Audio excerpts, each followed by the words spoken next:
Good night, Jackie. Good night, everyone. You know, it's quite a long time that the tourism industry has had quite a bit of bustle. And over the last 3 weeks, we have seen how cruise tourism specifically has brought energy back to the Federation. We have seen more and more persons go back to work, more and more tour operators, taxi operators, bars, restaurants, merchants, stakeholders who are selling retail, who are selling souvenirs. Yes, it has not been perfect. Yes, it is not what it was in 2019. The most important thing, however, is that we have restarted and we've rebuilt tourism.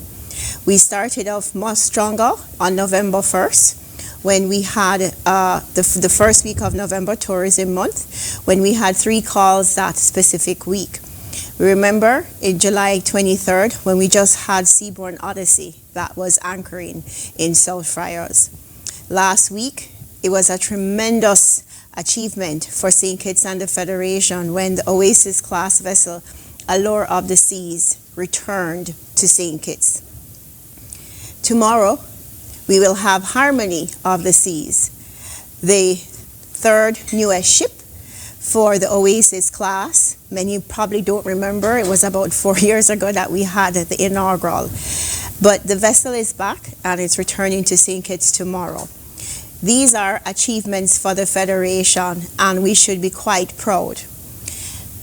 As it speaks to airlift, we're moving forward and most persons will be made aware that we have put in place airlift to support the winter season, which specifically usually starts before Thanksgiving and it goes towards the end of April.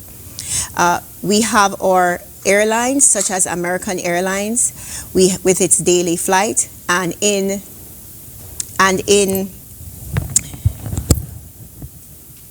could you go back? Yes, thank you. And when between December 18th and January 2nd, we have a second flight out of Miami. This is really a strong testament to the destination.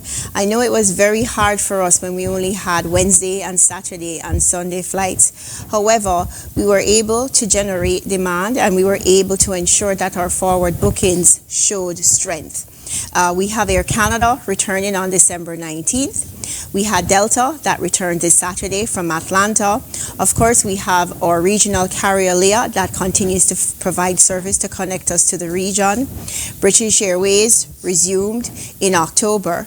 United Airlines is going to be returning on December 18th with their Saturday flight and they will continue into April. And of course, Seabourn out of Puerto Rico. This is not a small achievement for the destination. We have quite significant airlift. Yes, our hoteliers will always say we need more. However, we are coming through a pandemic and we also have to remember that we have to manage this process carefully and to ensure that we do have our airline carriers and they are producing not only for them but they're producing for us. Next slide, please. In relation to cruise, as we move forward, we have today 31 calls in total, and we are going through a process where weekly we have 2 or 3 ships. You know, when we looked at Port Zante back in September and October, it looked very dismal, and we can understand that because it is so significant to the economy what cruise can do. Next slide, please.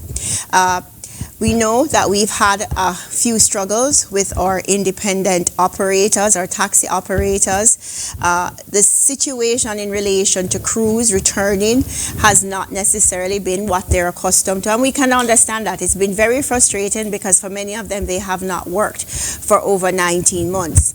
Last week, Wednesday, we met with the cabinet and the presidents of the 3 taxi associations, and we also had a meeting on Monday at 8:30 before cabinet, and we did come to an agreement and we did agree on specific dispatching procedures. However, we're still waiting. We came to a final decision at the end of the meeting. However, there's one final negotiation that we do have to work out, and Minister Grant, along with his team, will be speaking to the taxi presidents. But I would like to say that it is going to be very transparent. It is going to be fair. Yes, we will have our presidents under the different statements that were made. They will be back to work with the Tourism Authority in relation to dispatching. However, it is going to be a process as we return to where we came from in terms of having increased persons coming to the Federation by cruise. So if we take a quick look, we can see that we basically had up to yesterday 30,052 persons arrived to the destination. If we looked at 5 months in 2019, it was probably close to 150,000. So yes, cruise is returning. The numbers don't necessarily speak to what some persons say. We've had a situation where some ships, specifically the Celebrity Silhouette and most recently the Celebrity Millennium, there was miscommunication on the ship in relation to St. Kitts and the type of process that we have in relation to persons who are allowed to come off. Everyone is allowed to come off, enter Port Zante. They're independent tours. However, there's been miscommunication. We have sorted it out with both Celebrity Cruise Line and also Royal Caribbean Group. So we know that tomorrow will be much more successful than it has been for Celebrity Apex when it has been in port.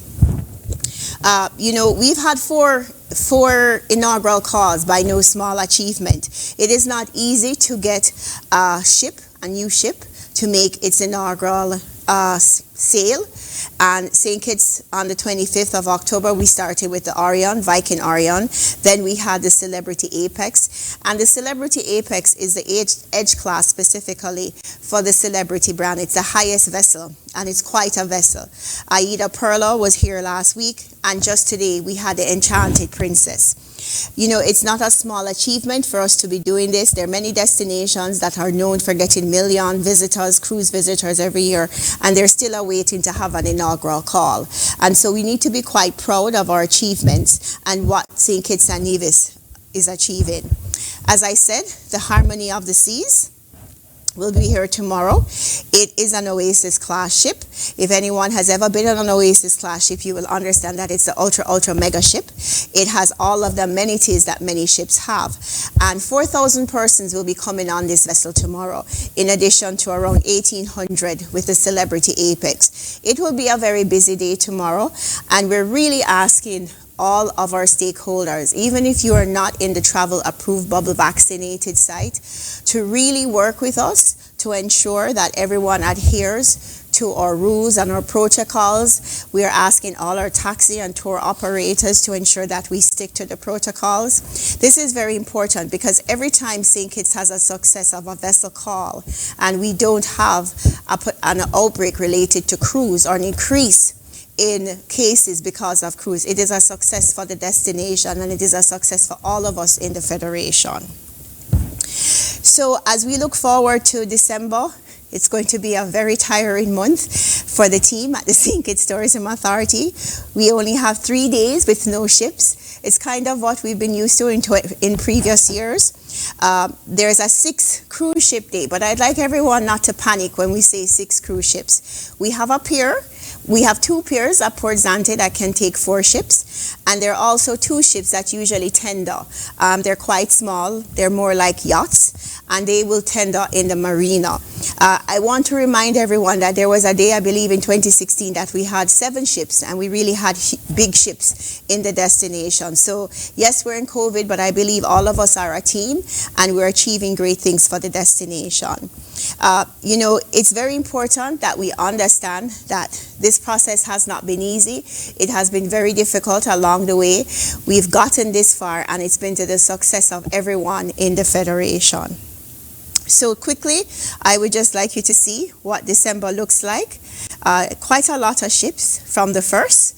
We'll have this already sent out to all of our stakeholders. And this is the last slide. So we have 58 calls at this point in time.